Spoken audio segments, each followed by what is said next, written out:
ఈరోజు నేను హైదరాబాద్ నుంచి వస్తున్నాను. నరసన్నపేట కానీ లేదా నిమ్మాడ కానీ, ఇది నిమ్మాడ హైవే ఎగ్జాక్ట్. మరి మంత్రి అచ్చెన్నాయుడు వాళ్ళ ఊరు. నరసన్నపేట అంటే కృష్ణదాసు వాళ్ళు. మరి కృష్ణదాసు నాకు కింజరా పప్పన్న ద్వారా కబురు పెట్టాడు. ఈరోజు హైదరాబాద్ నుంచి వస్తున్నాడు కదా, దమ్ముంటే రమ్మను, చంపేస్తాం, అటాక్ చేస్తాం, నరికేస్తామని చెప్పారంట. సరే, మీరేం చేస్తారో. నేను ఈరోజు ఇదిగో నిమ్మాడ జంక్షన్లో మించుమించు 11:30 అవుతుంది. మరి కొద్ది దూరంలోనే టెక్కలుంది, వెళ్తున్నాను. మీరు ఒకవేళ చంపాలి, నరకాలి లేదా అటాక్ చేసి కొట్టేయాలి అనుకుంటే ఐఎమ్ రెడీ. నేనేం తప్పు చేశాను? ప్రజల అభిప్రాయాన్ని మీకు ప్రశ్నించాను.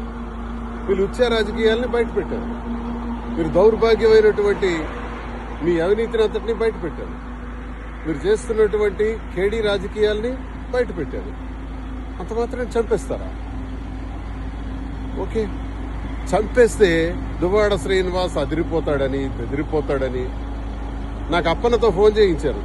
దయచేసి రావద్దు, అలా వెళ్ళిపోమని హైదరాబాద్, మళ్ళీ వెనక్కి వెళ్ళిపోమని రావద్దని.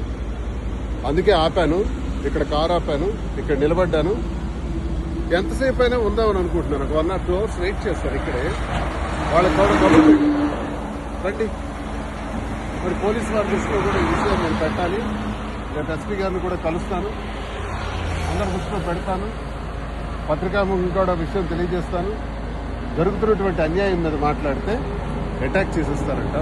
చూద్దాం, అది కూడా. నేను ఇంకా గట్టిగా మాట్లాడతాను, ఇంకా గొంతిప్పి మాట్లాడతాను, ప్రజా సమస్యలపైన పోరాడతాను.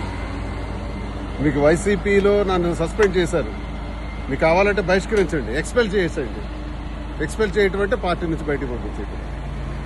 అదే చేసిన తర్వాత స్వతంత్రుడిగా నా కార్యక్రమం నేను చేస్తాను. ఇంకా గట్టిగా శ్రీకాకుళం జిల్లాలో పనిచేస్తాను. ఏం చేస్తారో చూస్తాను. ఒకవేళ చంపేయాలనుకుంటే నేను చావుకైనా సిద్ధండి. భయపడే రకం కాదు, అదిరే బెదిరే రకం కాదు ఈ దువ్వాడ శ్రీనివాసన్ తెలియజేస్తున్నాను. ఇంకా 2 hours ఇక్కడే ఉంటాను.